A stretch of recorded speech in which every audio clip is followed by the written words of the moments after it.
Hi, everyone. I'm Annie King with the Kentucky Distillers Association. I'm thrilled to be kicking off a new interview series where we focus on our industry membership program, specifically our industry champions, where we focus on their story, who they are, what they do, and how they work with our Kentucky distillers. So today we are actually at the Louisville Water Tower, but we're focusing on the Louisville Water Company, and we have Kelley Dearing Smith with us Hello. here. I'm Thank so you for happy that we're joining. the first. Yes, you're kicking off the whole interview Yeah, well, series, I so this like will to be think our fun. histories are so entwined. So this is a hmm perfect place to do Yeah. this. Yeah, So, and you joined actually the KDA a few years ago when we kicked off our industry we membership did. program. I think you guys were like one of the first I think we members were. that we Yes. we brought on. So, how does it feel to be a part of the KDA? I think it's been an incredible asset to the brand for Louisville Water. We have this incredible history, and a lot of that is intertwined with bourbon. So when the opportunity came about to join the KDA, I jumped at it. We were already working with the KDA for events or just maybe talking with other distilleries, and it just seemed like a natural fit. And so what I have found being a member of the KDA is this incredible synergy. I have found so many great stories to tell, but I also think that we've been able to be an asset to the industry because water has a seat at the table to talk Right. about economic development, to talk about the production, sustainability, social responsibility. It's a win-win. Absolutely. Well, and speaking of synergies, bourbon and water, they do go Yes. hand in hand together. So I'm curious, how do you like your bourbon? Do you like it Ooh. neat on the rocks with a splash? Yeah, so if it's just a casual drink, hmm I really like mine just neat. Okay. I'll put maybe one ice cube or so hmm in it. Of course, Louisville Pure Tap for the ice. Absolutely. Absolutely. But yeah, so I'm more of a neat girl. Okay, me too. Me Yeah, too. So, peeling this back a little bit further, can you share with us some history about the Louisville Water yeah, Company and its presence here in yeah. Kentucky? Well, I like to say that we're bourbon's best friend. Mm. And our friendship goes back 165 years because Louisville Water started in 1860. So this is our anniversary this year, 165 years. And this is the home of Louisville's drinking water, and it's actually the home of Kentucky's drinking water. So we started in 1860 as Kentucky's first public drinking water provider. And these are the original structures, the Louisville Water Tower and Pumping Station number 1. When we started, disease was rampant in Louisville. You would get water from a well, and the problem was you would put your outhouse a little too close to the well. So cholera and typhoid were a horrible condition in Louisville.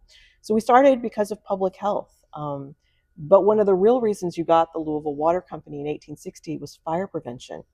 So when fires would start, there was not a collective way to fight them. And so fire protection is something that we've done since we started. So public health and public safety are what we are grounded in today. We have this incredible story with bourbon that goes back to 1860, and I am happy to talk more about that when you're ready. Oh, sure. Well, go The right ahead. Yeah, roll yeah. right in. So if you think about 1860, you actually didn't use a lot of water, right? Mhm. You didn't have a lot of ways to use it in your house, and we don't think of water as we do today. So we were actually on a marketing campaign to get people to sign up for something and pay for it when well water was free. So we built these grand structures, but some of our first customers who wanted our product were not homeowners, they were distilleries. So our original tariffs had a special rate for bourbon distillers. We would charge you 10 cents for every barrel that you distilled. Most of the distilleries at the time didn't want our water to make the bourbon. They wanted it for fire protection. Okay.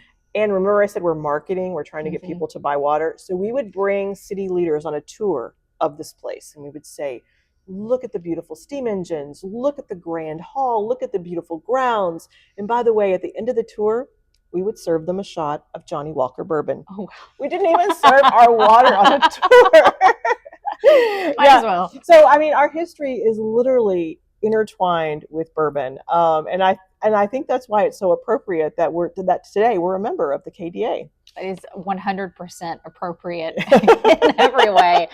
So, thinking historically, you were focused in the Louisville area. Right. Where are you now? Have you spread out regionally in the state? Yeah, we have. So today, Louisville Water Company is a regional water provider.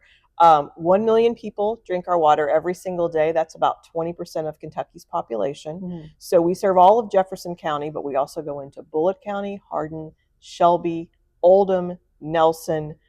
And when you think about that from the distillery lens, There are about 20 distilleries every day that are using Louisville water in their recipe. Wow. Yeah. Water is a main ingredient It in making is. bourbon. It is. Well, and the reason I think we've been able to grow is the founders built facilities that were sized for more than we needed them 100 years ago. We also have the Ohio River, which is an incredible natural resource.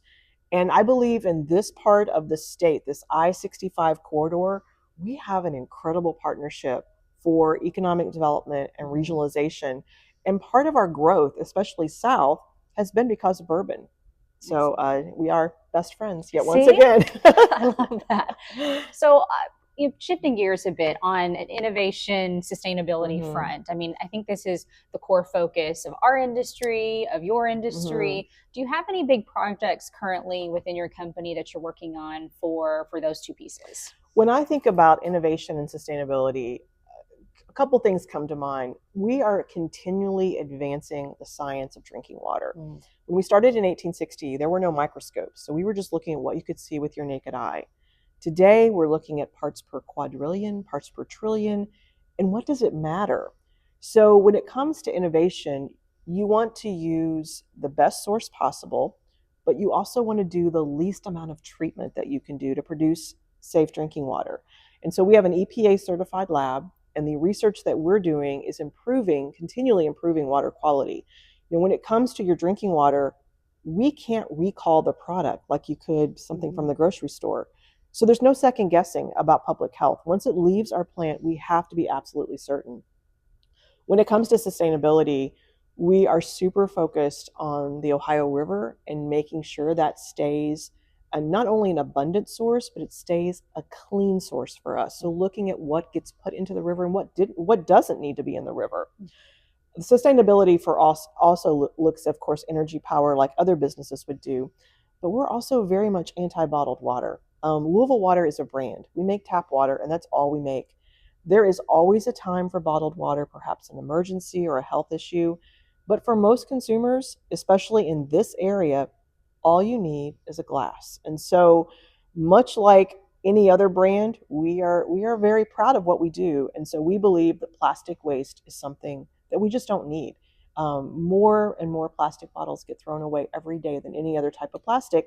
And in this community, that's not appropriate. No. So I actually got to know Kelley in my former life in economic development. And so working several projects where you're able to come in and talk about Louisville water.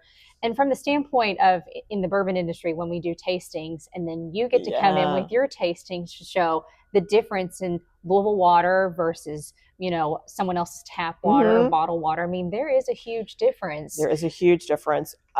Before you ever know anything about the water quality, specific water quality of a utility, your first perception of water quality is the taste. It's aesthetics. It's how does it look? What does it smell like? What does it taste like? And so we put a lot of emphasis on taste at Louisville Water. It's not necessarily regulated by the EPA to the extent that we do. But we believe that taste equals perception equals trust. And that's incredibly important. So we do water tastings. And it started because of economic development. We wanted a way to talk about water, and bourbon tastings are a great way to get people interested in your city. And then we show up with the water and people are like, what the heck are you doing? But it is all about opening your eyes to the different types of water, but it also harkens back to our history. In 1930, Louisville Water had a chief taster on its payroll. His name was Chester Tilford, and the stories in the archives say that Chester had to swish and spit Ohio River water 30 times a day. We don't do that anymore. No swish and spit Ohio River water. But what we do every day is a taste test. So we do hundreds of tests every day before the water leaves the treatment plant, and one of the tests we do every day is a taste test. We trademarked our tap water. It's called Louisville Pure Tap, only water utility to do it. And Pure Tap has to have a consistent profile. And so we love to taste a good water. Yeah, I do too.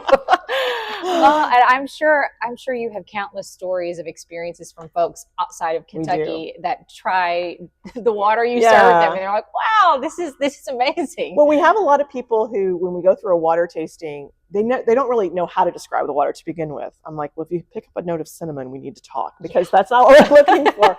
So what we're getting you to understand is the mouth feel. Mhm. And there really is such a thing with water. It depends on how hard it is, the source of the water. Right. Some of my favorite comments, though, are from locals when we take them through a taste test, and when they get to Louisville Pure Tap, they'll say it tastes like home. Oh, And I just think that speaks to the power of our brand. oh, well, that's a good transition to my next question. If the Louisville Water Company had a signature cocktail, Yes, what would it be called? Yeah, okay. So I think I would call it Waterworks. Oh, And I here's love here's that. why. When we started in 1860, we were chartered as the Louisville Waterworks. Today, this is the Waterworks Museum, and water makes everything in a community work. We have this literal connection to everything in a community. So, Waterworks. Waterworks. Yeah. I'll order a Waterworks. On the rocks? On the rocks. I'll have it neat. Yeah. Well, thinking about the museum, so Mhm. we're actually at the Louisville Water Tower currently, and we have this beautiful museum. Yeah. We have a huge footprint. Can you share with us a little bit more about where we are currently? Yeah. I am fanatic about believing that the only time people hear from a water provider, it cannot be when something breaks, you need money, or there's this national crisis. So we want to tell a story about something that most people take for granted. So this is the original site for Louisville Water Company in 1860. Today we host field trips, events. The museum is open for the public to tour. I tell people you'll never look at a glass of water the same after you visit. Our founders were meticulous. They saved handwritten notes, pieces of the original archives. So as you travel through the museum, you'll learn the story of your drinking water. You will also tour the grounds. You'll get to see the Louisville Water Tower, and you get to go inside our current pumping station that's pulling water from the Ohio River today. Mhm. Oh, wow. It's, yeah. There's so many things to do here. And I'll share with Kelley, this is my first time here. And as you pull up, it's just this beautiful scenic drive coming into this location. And then you see the river behind and the it was tower. that way in 1860. So when we opened 1860, October 16th, the newspaper articles at the time said that people came down in their horse-drawn carriages, not because they wanted to drink the water, but they were curious. What was this grand spectacle on the banks of the Ohio River? Our founders wrote that the tower was supposed to be like a lighthouse. So if you were traveling on the river, it had this utilitarian purpose, but it was also a wayfinding apparatus, and it was a piece of art as well. It's beautiful. It is. It's beautiful. Yeah. If this could be my summer office, this is where you'd find me. With the natural light. Yeah. I don't blame you at all. Yeah. Well, I've got some fun questions for you. Going back to bourbon and water, if you could pick a celebrity couple to compare bourbon and water to, who would that be? I had to think about this one. So what I came up with is I think we would be like Gwen Stefani and Blake Shelton. Oh, yeah. Yeah, Gwen is kind of calm. I mean, she can be, she can dial it up if she needs to. Blake, you never know what's going to come out of his mouth, right? So he's spicy, like a good bourbon, maybe like a rye or something. Mm-hmm. So yeah, we're Gwen and Blake. Gwen and Blake, I like that. Yeah, with Waterworks as their drink. Yeah, I was thinking like Sonny and Cher, but but that's a little dated. I like Gwen and Blake. It's modern. Yeah. It's definitely modern. Share with us one thing that would surprise someone that doesn't know much about this industry, about what you do day to day and what this company stands for. Yeah. Drinking water is a manufactured product. If you want free water, take a bucket, go to the river, go to the spring, go to the creek, and drink up. But if you want high quality and reliable service, there's a price to doing that. And I think so often people just think water should be free. Everyone should have access to it. I believe that water should be available to all, but I think we have to recognize there's a cost to producing it. Here at Louisville Water, it takes on average 2 days from the moment we take the water from the Ohio River until we turn it into what I believe is the best tasting tap water in the country. It is wonderful. So 2 days. Yeah. Well, and thinking about water in the mix of making bourbon, share with us a little bit about, your partnership with distilleries and how you think it is vital to have Louisville Water in there. Well, our partnership with distilleries is on several levels. First, on just the production side, we have a lot of distilleries that will come to our lab. They love to hang out with our scientists. I like to say they sip with a scientist. They'll talk about the chemistry of our water. We want to make sure they understand our recipe and how it interacts with theirs. On the economic development side, we monitor bourbon production very closely. It's a big part of our footprint. We also want to support them in terms of expansion. And so you can look into Nelson County for an example of that. We've talked a lot about our history, so storytelling is something that's really important. We also make sure tour guides here in the Louisville area have key messages about Louisville water. People always ask about water on the tours. And then social responsibility, I think, is a really important part that we play in the bourbon experience. I like to say a memorable bourbon event for someone is 2 pure taps, 1 bourbon, 2 pure taps, 1 bourbon, 2 pure taps. Keep it going. Keep it going. Keep it going. Kelley, thank you so much for today's interview fun. and sharing with us a little bit about the Louisville Water Company. My pleasure. At the KDA, we always raise a glass with our friends. I love that. Cheers. Cheers. Bourbon's best friend. Bourbon's best friend.